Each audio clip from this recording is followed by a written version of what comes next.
Olá pessoal, aqui é Danilo Ramos, sou radiologista cardiothorácico e hoje a gente vai falar de um território bem interessante e pouco discutido sobre radiologia cardiothorácica, que é o pericárdio.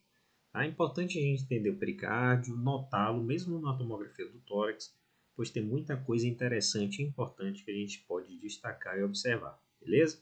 Então, da mesma forma de sempre, de forma objetiva, direta, a gente vai falar de três tópicos importantes da anatomia. A gente vai ilustrar um pouquinho aqui com algumas doenças do pericárdio, algumas circunstâncias do pericárdio bem comuns. E claro, vou dividir com vocês algumas dicas e macetes importantes. Beleza? Então vem comigo. Do ponto de vista de anatomia, três tópicos importantes para falar com vocês. O primeiro é conceituá-lo, né? O que é o pericárdio? Então, o pericárdio nada mais é do que três lâminas que parecem uma só em condições normais. Então, existe uma lâmina mais de fora que é o pericárdio fibroso. Esse pericárdio fibroso, mais externo, é que de fato dá sustentação a todo o mediastino ali, o coração ficar centralizado ali no mediastino. E, portanto, ele tem alguns ligamentos, como, por exemplo, o ligamento aqui com o diafragma, ligamento com o externo, que fica anteriormente a ele. E aderido a ele, indissociado dele, a gente tem a camada do meio, que vai ser o pericárdio parietal. Então, que é esse amarelinho aqui do meio. E a gente tem o mais interno, que é esse pericárdio visceral. Então, existem três camadas, parece uma coisa só por ser muito fininho. E entre esses dois amarelinhos aqui, o visceral e o parietal, a gente tem poucos ml de líquido, que é o que vai propiciar ali um deslizamento entre esses dois folhetos. Tendo em vista que o coração está o tempo todo batendo, esses folhetos vão deslizar entre si, e para reduzir o atrito, a gente tem um pouquinho de fluido aqui de forma fisiológica. Beleza? Como é que a gente vê, Danilo, na tomografia? De fato, é uma coisa que eu não percebo muito ou não reparo muito. Afinal de contas, na maioria das vezes, ele é um pouquinho invisível. E eu concordo com quem pensou assim. Então, de fato, vou destacar aqui, o pericárdio nada mais é do que essa fina laminazinha aqui, ó, em meio a essa gordurinha ao redor do coração. Então aqui dá para ver que tem uma linhazinha muito discreta por sinal, não é verdade? Então essa fina lâmina, na verdade são três, só que muito fininhas, então fica parecendo uma coisa só. Então, tem o pericárdio fibroso, o parietal e o visceral. Tranquilo até aí? Então percebam nas próximas tomografias que vocês se depararem por aí, tomografia do tórax, comecem a observar essa linha, que nada mais é que o pericárdio. Aqui só para ilustrar, então percebo como o pericárdio fica aqui ao redor do coração, mesmo na ressonância aqui no corte eixo curto aqui, a gente observa os ventrículos como se estivessem olhando para a gente. O ventrículo esquerdo é esse aqui, o direito é esse, e tem uma fina lâmina aqui, que é o pericárdio. Beleza? Segundo tópico importante ainda na anatomia. Ao redor desse pericárdio, a gente tem algumas camadinhas de gordura que parece sim uma coisa só, mas não é. Tá? Então é importante a gente conceituar ou dar um nome a eles, porque isso vai ser importante para o nosso racional. Então, existe a camada mais externa, que é aquela do subcutâneo, essa de ninguém tem dúvida.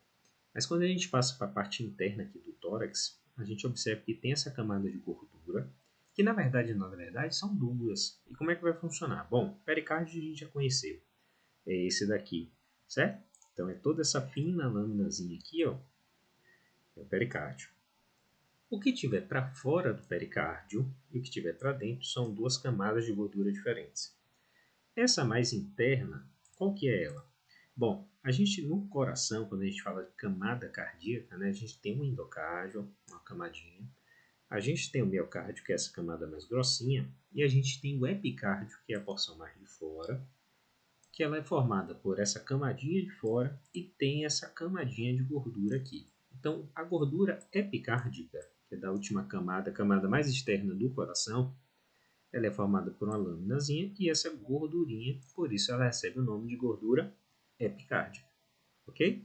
É nessa gordura, inclusive, que viajam as artérias coronárias, tá? Então, em meio a essa gordurinha aqui. Beleza.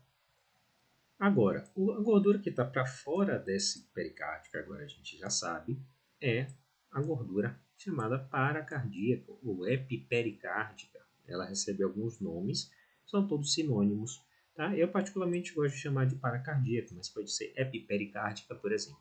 Tá? Então, só para a gente saber que são camadas de gorduras diferentes. tá? Essa camada mais de fora, inclusive, ela pode ser maior ou menor grau, pode ser mais exuberante ou menos exuberante. Então, só para aproveitar o ensejo, para a gente lembrar que um dos diagnósticos diferenciais de índice cardiotorácico aumentado nada mais é do que uma gordura epipericárdica ou paracardíaca muito avantajada, aumentando o índice cardiotorácico, só para a gente lembrar, beleza? Então, terceiro tópico importante, a gente já falou do pericárdio, falamos das camadas de gordura que ficam ao redor ali do pericárdio. Terceiro ponto importantíssimo para a gente lembrar é, se vocês pararam para reparar, o pericárdio, ele nada mais é do que uma lâmina de dentro, que é o visceral que eu falei para vocês, e esse visceral, em determinado ponto, ele dá uma voltinha e se continua como um parietal. Então, na verdade, é tudo uma coisa só. Então, o pericárdio vem por dentro, dá uma voltinha e se continua como um parietal. Isso significa que o coração, na verdade, ele não está dentro do pericárdio, do saco pericárdio. Ele está envolto, mas ele não está dentro. Danilo, como assim que agora deu uma confusãozinha aí? É o seguinte, vamos usar essa analogia que é excelente aqui para a gente entender. Imagine vocês que aqui a mão é o coração e a bexiga é o saco pericárdico. Então a gente tem uma lâmina de fora, o pericárdio parietal, ele dá uma curvinha aqui e se continua como visceral. Ele passa aqui por fora aqui e dá uma outra curvinha e se continua formando o saco pericárdico. Percebe como o coração, apesar de estar se insinuando para dentro do saco pericárdico, ele não está de fato contido nele ou dentro dele? É assim que funciona com o coração.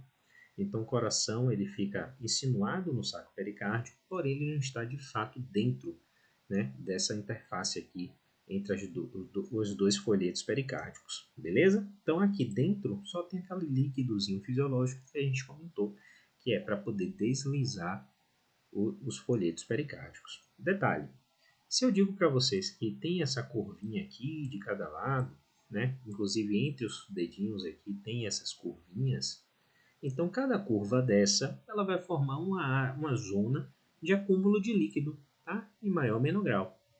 E são chamados recessos ou seios pericárdicos, tá bom? Então, em volta de cada estrutura por onde o pericárdio passa, então o pericárdio passa por em volta ali, em torno ali dos grandes vasos, das veias pulmonares, artérias pulmonares, da veia cava, na porção mais proximal da aorta. Então, em cada curvinha dessa, vai se formar um recesso pericárdico. Então, na verdade, temos vários recessos em torno de cada uma dessas estruturas. Tudo bem até aí? Então, só no esqueminha, uma lâmina aqui do pericárdio vem, por exemplo, dá uma voltinha e volta como o pericárdio visceral, que é a partir de dentro. E naquele ponto onde faz a curva ali, formam-se um seio e um recesso. Tranquilo? Então, temos vários recessos. Então, aqui vai meu primeiro macete, dica prática aqui.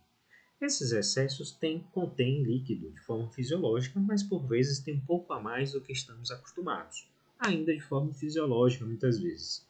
O fato é que, por vezes, muita gente boa pode confundir um recesso desse com uma linfonodomegalia, por exemplo, ou uma massa, um tecido ali. Então, vou dar duas dicas para a gente saber que se trata de um recesso ou presumir que se trata de um recesso, beleza? Na verdade, três dicas. Primeira delas, localização. Quanto mais soubermos onde ficam esses recessos, mais fácil da gente presumir ou inserir no diferencial ali com a linfonodomegalia. Segunda dica é a atenuação. Então, a atenuação, por vezes, por se tratar de um acúmulo líquido, ele é mais hipoatenuante do que o linfonodo é, beleza? Apesar de que tem linfonodos que podem ser um pouco mais necróticos e assumirem também essa atenuação. E a terceira dica é mais fácil a gente observar primeiro aqui no esqueminha. A terceira dica é, por se tratar de continuações do pericárdio, a gente sabe que eles são todos comunicando entre si. Então, observando esse pretinho aqui da frente, esse aqui é um dos recessos pericárdicos, que é o aórtico superior.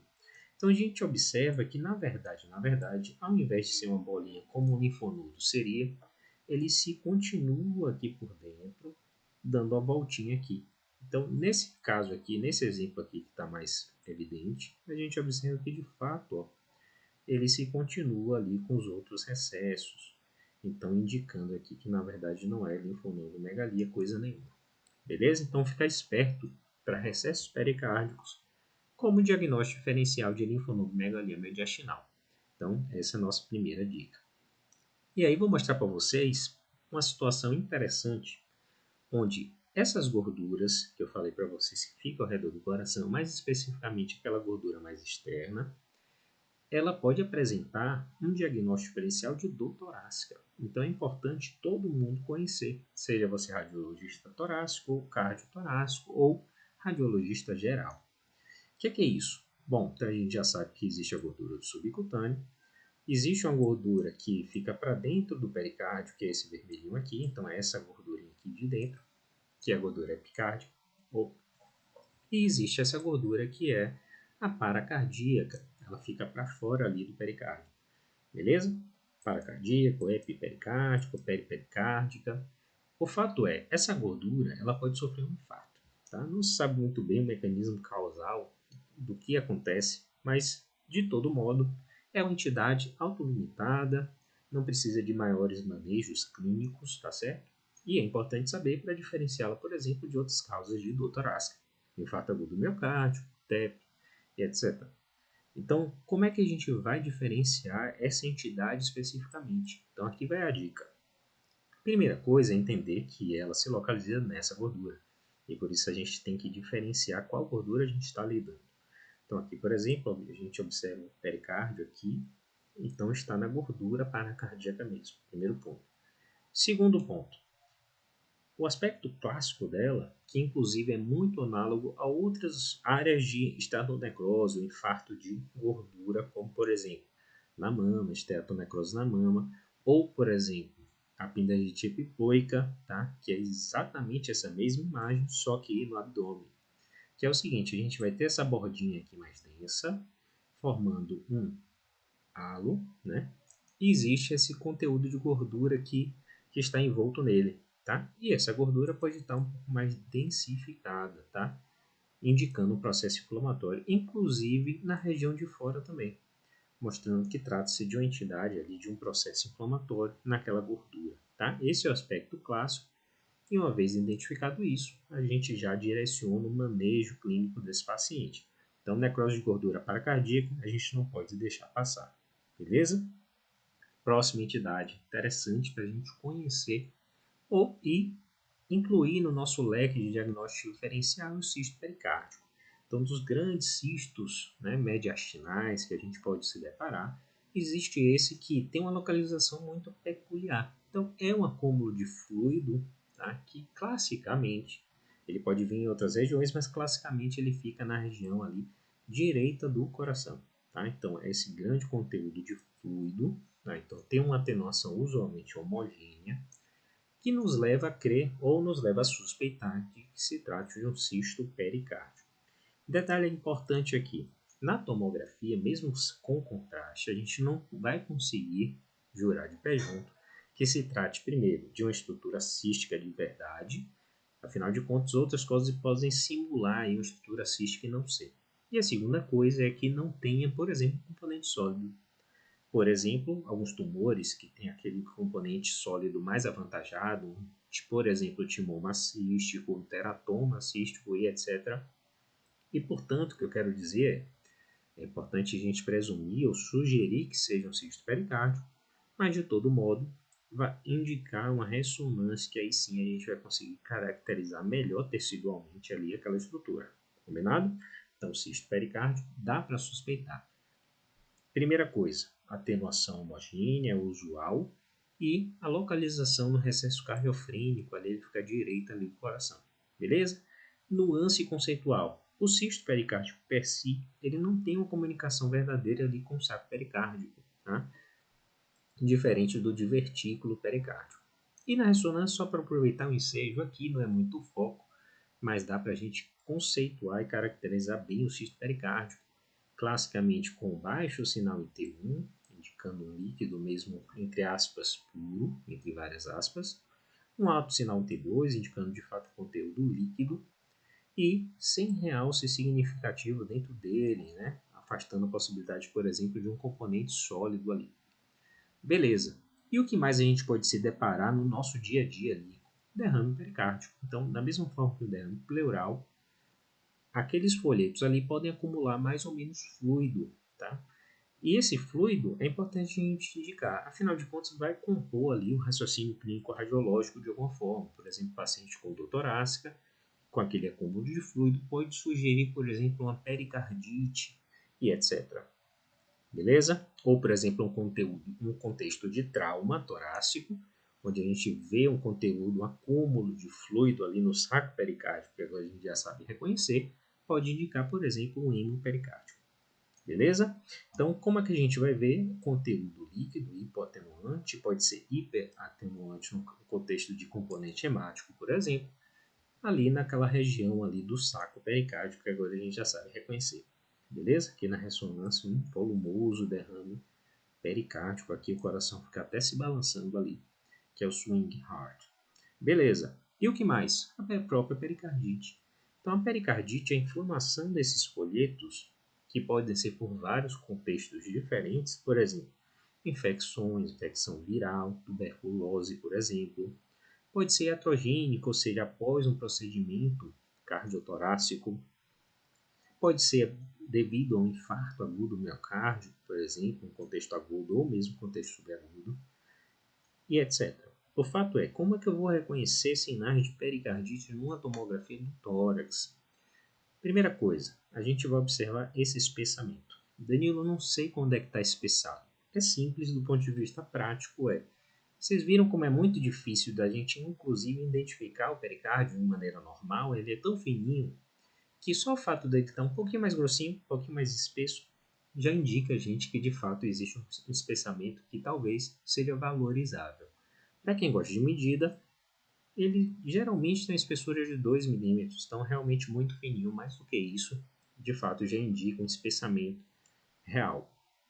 Segundo ponto, pelo processo inflamatório, a gente há de entender que vai existir maior realce desse pericárdio, tá? Vai ser mais notável um realce que pode ser mais focal, se for uma inflamação focal, ou mesmo difuso em alguns contextos, como por exemplo um processo inflamatório difuso ali do saco pericárdico, beleza? E por fim, já que estamos falando de inflamação, a própria gordura, que a gente já comentou, também vai estar densificada, como por exemplo essa gordura de dentro, de fora aqui, que é a gordura paracardíaca, ou mesmo a gordura de dentro, que é a epicárdica. Beleza? Então, lembrando de pericardite. Última dica para a gente encerrar nosso bate-papo hoje.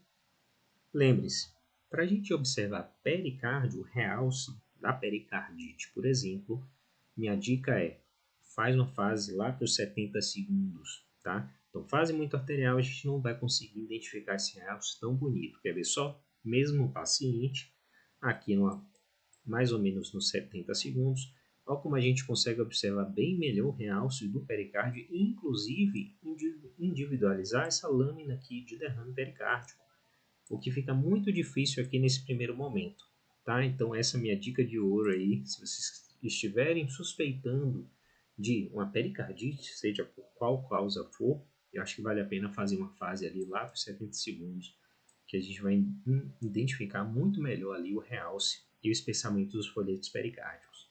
Beleza, pessoal? Espero que tenham gostado das dicas e a gente vê numa próxima oportunidade. Um abraço.